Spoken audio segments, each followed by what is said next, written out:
It's time. ClapperCorn is... Oh, sorry, not ClapperCorn. 3, 2, 1. It's time. ClapperTalks is officially going digital. So much smaller. Yeah, but it's not about the size. It's how you use it. Right. Let's talk about it.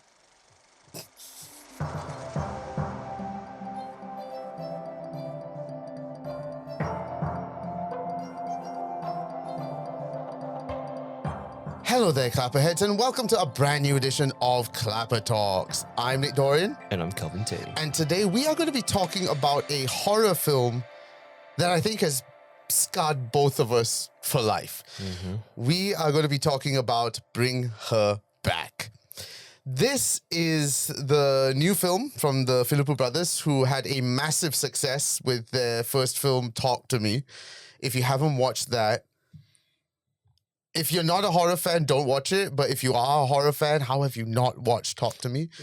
So Bring Her Back, I feel, has amped up everything that the Philippou brothers have. Yeah. Straight off the bat, I just want to say, as you all know, long-time watchers of this show or this podcast or this show knows that I don't like horror. I don't enjoy horror. Yeah. And just off the recording, I was telling Nick that I do actually enjoy horror, but not supernatural hantu horror, right? Nothing supernatural, nothing Ju-on, nothing Conjuring level stuff. Yeah. But when it comes to this kind of psychological horror / thriller, oh, I'm all for it, man. And Nick even said that he was surprised that I was watching it. And I was like, yeah, it's actually a damn bloody good film. Yeah, I would be the same thing. Like, hantus, ghosts, semua, all that stuff. For me, I've come to a phase, apart from The Conjuring, because The Conjuring, I can't deal with jump scare horror. I feel it's a cheap way of doing horror. But you put a ghost or hantu film in front of me, I might laugh at points. Yeah. Like, it's become to that point. Whereas this, dealing with the occult, dealing with, resurrections and stuff like that, it's something that feels more plausible than ghosts. Don't get me wrong. Yes, ghosts exist and whatnot, but this feels more plausible because there are a lot of, all these occult going around and stuff like that.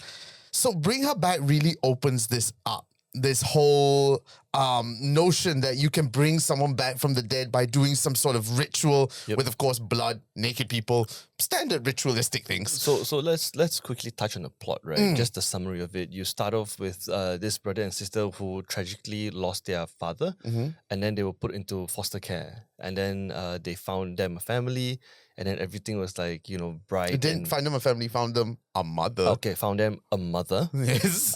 In the woods. Yes. Okay. And it starts off very bright. Right? It starts off like, wow, she's so loving, she's so caring. Yeah. But then there's an underlining uneasiness to the entire film while you're just watching it, like, this is too nice. Yes. Yeah, this is too nice. And then we get introduced to a little boy named Ollie, who again at the beginning looks like an odd one out. Yeah. And then we find out it's a real messed up shit. And then the unraveling of the film just gets. It's not the kind of film that has a lot of fillers, I would say. Yeah, it's a very tight script. It's just, it kept going to the point. It's like, okay, what's next? Okay, what's next? Okay, what's next? Yeah. And then throughout the film, there's just this uneasiness because as much as there is like the bright and cheery part of the mother, there's also a lot of question marks of like, what is going on? Yes. And it gets suspicious, and then boom. That uneasy feeling, I totally agree with you because as I was sitting in that hall, throughout 90% of the film... I really can't imagine how I would take it if I was in a cinema watching that film. As it was already, it opened up with that scene of, the ritual taking place. Yeah. And I think that set the tone for the whole film already. You knew what you were getting yourself into. And throughout the film, that sound design that they have, I'll talk about the actors in a bit, but I got to touch on that sound design and the cinematography as well, because both of them combined with those wide shots, with those uncomfortable silences and very minimal soundtrack, it just creates, the whole cinema had this like it was so tense you could cut it with a knife in that sense. Like, it was so uneasy sitting in that cinema hall. Like I said, I really cannot imagine because I watched it at home. I watched it digitally. And just with my home speaker, I was already like so kanchong. It's like, oh my god, like nail biting nervousness, like just wanting to know where is this actually going. Yes. Yeah. Now, I know we're talking a lot about the horror side of this film, which understandably it is very much a psychological, traumatic horror film.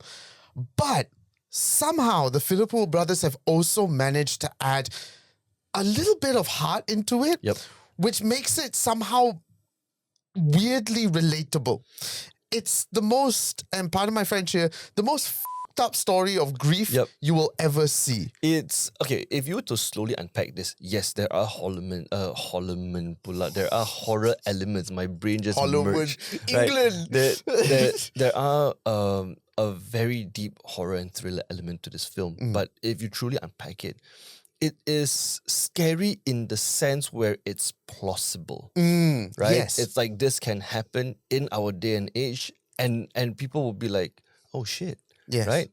And you are right. Yes, it's horror, but it's a very sad story about grief, about a mother losing her daughter, and she's doing whatever it takes to literally bring her back. Exactly. And that's the thing. The whole notion of this could happen in real life is, again, very much true. Similar to Talk to Me, these things genuinely do happen. Like, okay, the whole story with grief, we've all, at some point in our life, if you're our age, you've definitely lost someone dear to you. But there are people out there that will go that extra mile, and that's what happens when grief combined with obsession becomes a very deadly combination. Like, there's one story, I can't remember whether it was in Russia or India or Himalaya, some coldish country. Okay. You know, that this woman was so grief-stricken that she kept her dead husband, in the house for a good 2 months, like not taxidermy, nothing, just left rotting there because she couldn't deal with the fact of saying goodbye to the husband. Right. So you see, sure, the whole resurrection part, maybe on the extreme, but there are people out there that are just unable to let go to the point that they're willing to keep the deceased with them for as long as it takes. Yeah, because I believe if you have experienced grief before, especially one that you love, sometimes it's really difficult to mentally let go. Yeah. And I can't imagine, what's her name again? I can't imagine Sally Hawkins' character, which she plays the mum, right? The grief that she's feeling of losing her only daughter, right? Yeah. And it's just heart-wrenching. It is. Like, her character is one that you should be like, no, this woman's evil. Yeah, but no, you don't see evil. Okay, fine. No. There's a logic to the madness. Yes. That's the thing. Yes. Yeah, you have to. You cannot not sympathize with the situation, because at the end of the day, she's not inherently evil. She's just really grief-stricken. Yep. At the end of the day.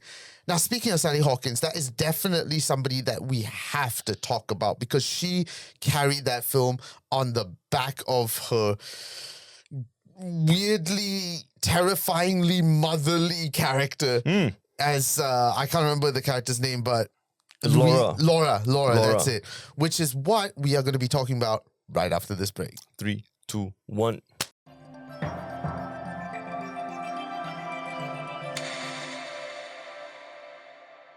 So, Sally Hawkins.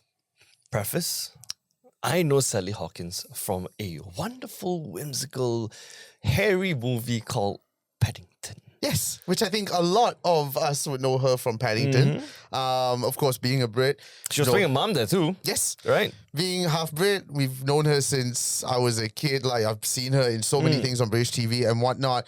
But I think in American audiences' eyes, she shot to superstardom with Paddington. And then, of course, Shape of Water, got to see a different... Shape of Water was definitely a wonderful one too. But still sort of kind. Yes. Very kind-hearted. Yes. And then comes this. Bring her back. And you know, I don't want to reinforce the stereotype that British people can do villains really well, but David Tennant, course. Hugh Grant. Now Sally Hawkins. These actors right now playing villains are like at the peak of their game. Yeah. And Sally Hawkins has just added herself to that list. In the film when she was playing Laura or the mum itself, you can see how well she hides her emotion and her grief, and she's doing everything to bring her back, you know, like the title, her as in her daughter back, right? Yeah. And you can see that underlying evil in her while putting on like a big bright smile, like a big bright facade to show people that she's normal. But is she really? But you see, I don't want to use the word evil because she really isn't. And that's what makes Sally Hawkins, her performance in this, absolutely incredible. Because I feel in any other actor's hands, they would go down that route of, like you said, evil, occult, evil. There's a sinisterness to it. But we perceive it as sinister and evil, but I'm pretty sure Sally Hawkins just played this character as just as grief-stricken as you can get. Yep. Because she doesn't want to harm these kids. Yeah. She doesn't want to. She just wants her daughter back and will stop at nothing to do it. And I don't think there is maybe a little bit in her that goes, this is wrong. But that grief just wins at the end of the day. So she threads that line so wonderfully well. You love her, you feel sorry for her, you hate her, you want to hug her. It's all of this. And honestly, if you don't want to watch this film for the horror, watch it for Sally Hawkins' performance. I 100% agree. Man, I wish you would win an Oscar for this, but this isn't exactly Oscar film, which is a disappointment. Academy Awards, you need to change that.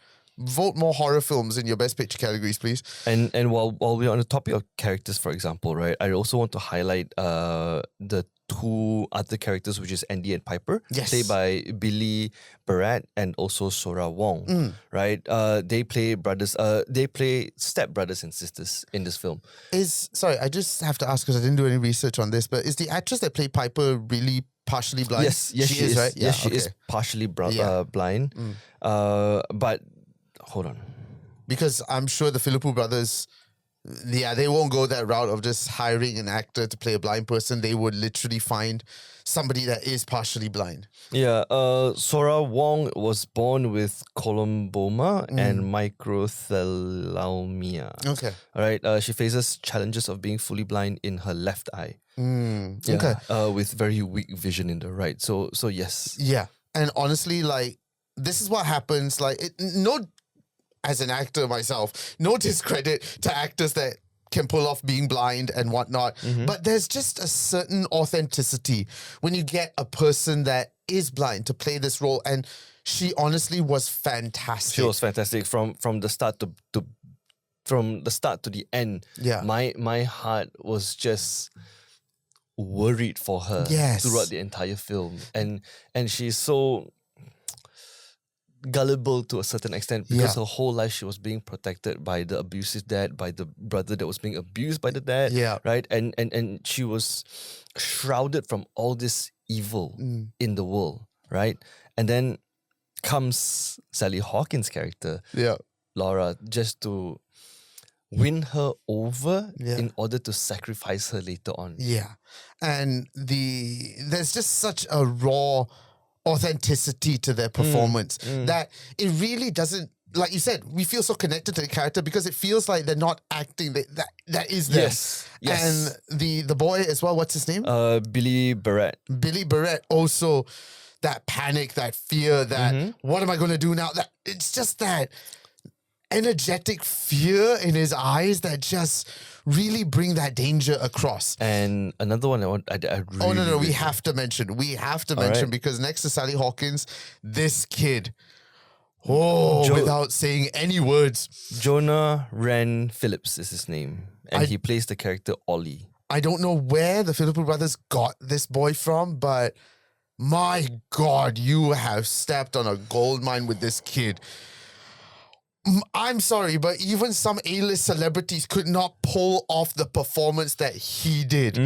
There is just, again, like Sally Hawkins, an innocence, but at the same time, messed upness about him that you're like, he's a kid. And he's just scared. But there's also something inside of him. Like, his brain is not there. And just, it's in the eyes. He's 12 years old. That deadpan performance, Yes, 12 years old. 12 years old. My God, that deadpan performance just strikes evil. It reminds me of Damien from The Omen.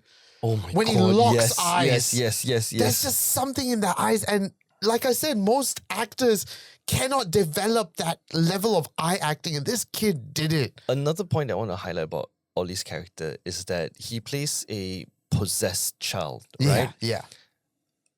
That barely talks in the film. Yeah. He does a lot of self-harm. He chews wood, he chews knives and everything else. But when that possession slowly fades away, and you see the true character of who Ollie was, which you is want to cry. this kid that was reported missing. Yeah.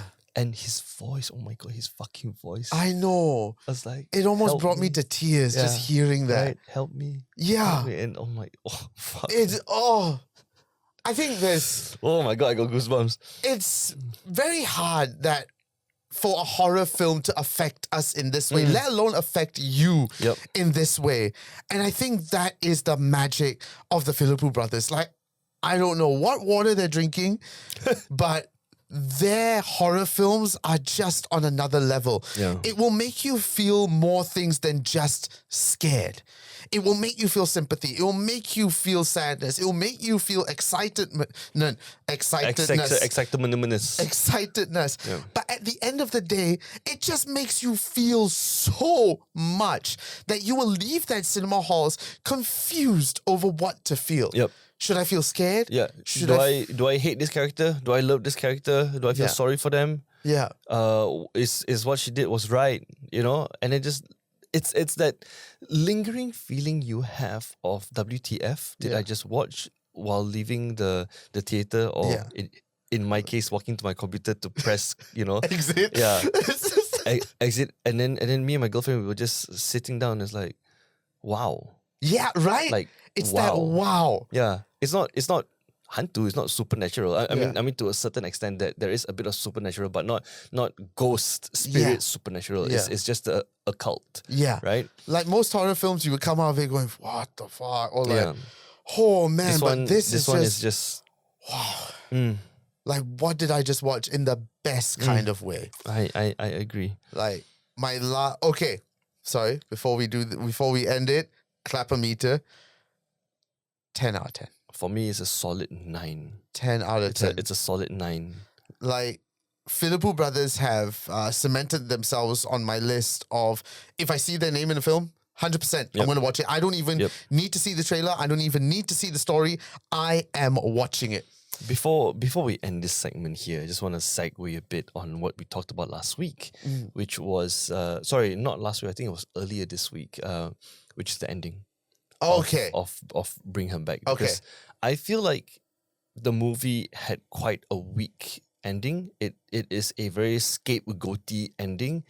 And I feel like they could have done the story better, because the entire film was building up to, will we get to see her bring her daughter back? Yeah. Question mark. And in the end, she was doing all of this sick stuff, and then she suddenly came to a realization to be like, oh, what I'm doing is actually wrong. And in our conversation, what I told you was, I wish she actually went through with it, and I wish we actually get to hear her daughter just say, Mama, one time. On screen or off screen, just one time. Yeah. And then scene. See, I do agree with you in some aspect. That is a good ending. Yeah. However, I still enjoyed this ending simply because there were breadcrumbs along the way of Sally Hawkins, Laura, having those doubts of like watching, but also, again, it's in those eyes of, this is fucked up, but I gotta do it. Yeah. And it begs that question again. When it comes time to pull the final trigger, will you actually do it? And again, that with the Philippou brothers, again, not only being a horror film, brought that element of conscience into play right at the end, because she had all of this But again, like most humans do, most responsible humans do, we cannot pull that final trigger. And in Laura's case, she couldn't. But what can she be left to do but just hold her dead daughter in the freezer? And die with her as well. And again, like I said, that particular ending scene, that is as real as it can get. Because like I just told you earlier, there are people that do that. So I think for the Philippou brothers to add that almost moment of hope and like, look, guys, no matter how fucked up it is, we will find a way to be humans and to have that conscience again. And that's why I am perfectly happy with the ending. It was a perfect ending to Laura's story arc in my eyes. Again, films are objective. You may disagree with me. You may agree with Kelvin. Let us know in the comments below if you've seen Bring Her Back. Let us know what you thought as well. And as always, you can check us out on social media at ClapperCorn, Facebook, Instagram, TikTok, all the usual places. And if you want to learn more about the Malaysian podcasting landscape, you can go to www.renegadeplus.com or find us on Instagram and TikTok at RRP Malaysia. There you go. Thank you so much again for watching. I'm Nick Dorian. And I'm Kelvin Tay. Keep watching the movies. Beep. Nice.